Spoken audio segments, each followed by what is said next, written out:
Speaker number 3, Fred Perez. Our voice is the link between us and our listeners. It is the primary medium of conveying our message. How we use volume, pitch, rate, and quality impact the delivery of our message. Training of any kind is always beneficial, professionally and personally. Fred Perez will share his experience at the recent Dale Carnegie Forum he attended. Fred joined Toastmasters in July of last year, and he's on his 6th speech to the Confident Communicating Manual. Fred Perez.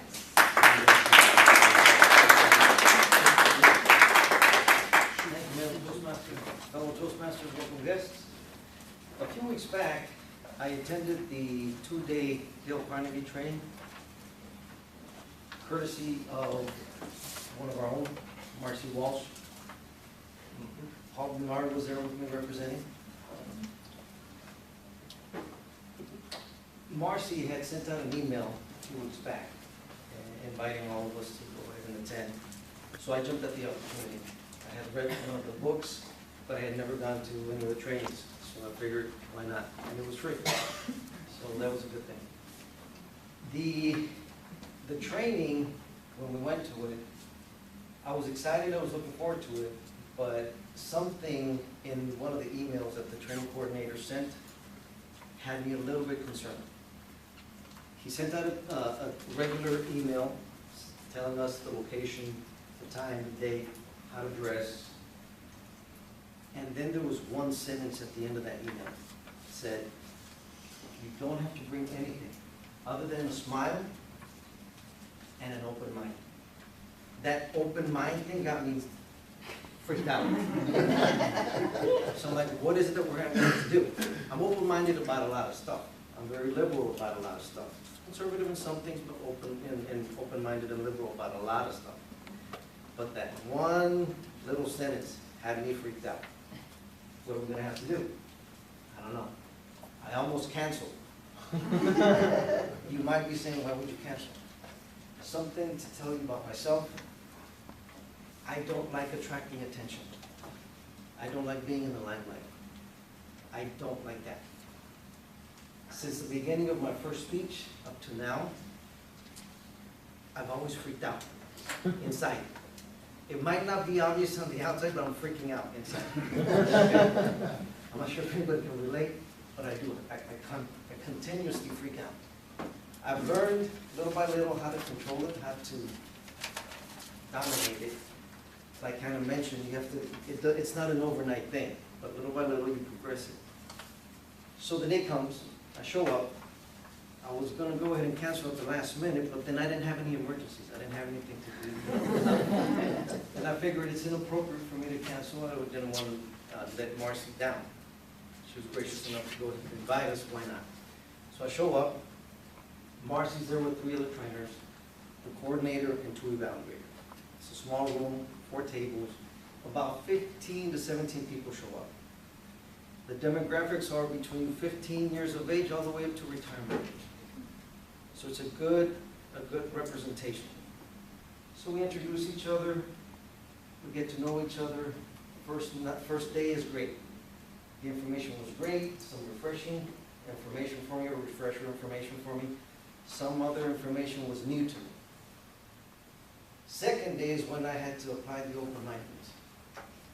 The day starts off, same thing, great, everything's good. But then, all of a sudden, the trainers say, okay, we're going to split out. We're going to reconfigure the seating arrangements. We're going to get the chairs and put them in a oval shape with an open area in the middle, and you're facing each other.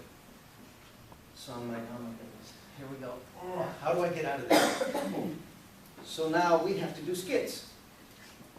These skits, I don't know if anybody's ever been in a Dale Carnegie training in regards to communication. We had to sell a product, an imaginary product. I think it was either Mop and Glow or Shine and Glow or something. And we had to go mop and glow, just like they do it on TV. That was totally, completely out of my comfort level, completely. But everybody was doing it, so I'm like, that's okay, it's all right. Everybody's looking foolish, just like I am, it's okay.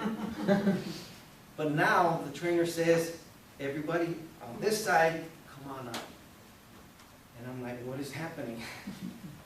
I can't do this. So I'm trying to figure out, how do I get out of this?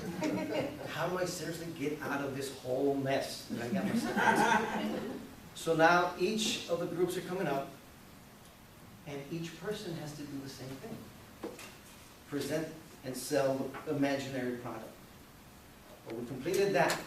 Now we had to do something about a circus, and I'm not exactly remembering exactly what we did. The third one was about the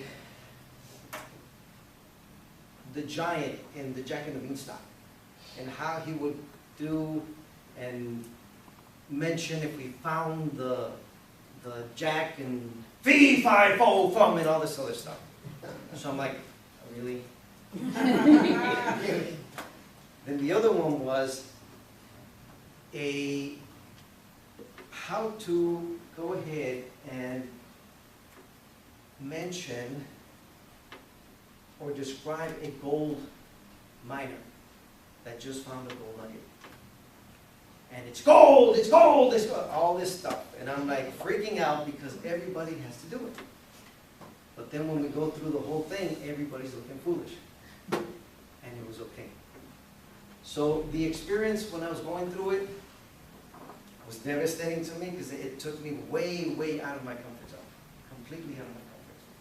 But it got me to the point where I realized if we don't step out of the comfort zone when we're communicating with people, we miss out on a lot of opportunities to actually establish a rapport with people, establish a relationship with somebody, create a network with somebody, a connection with business or personal. And that's the biggest thing that I learned. So if you ever have a chance, an opportunity to attend one of those trainings, please do so. It's a great opportunity, it's a great learning experience, not only professionally, but personally. So I encourage you to go.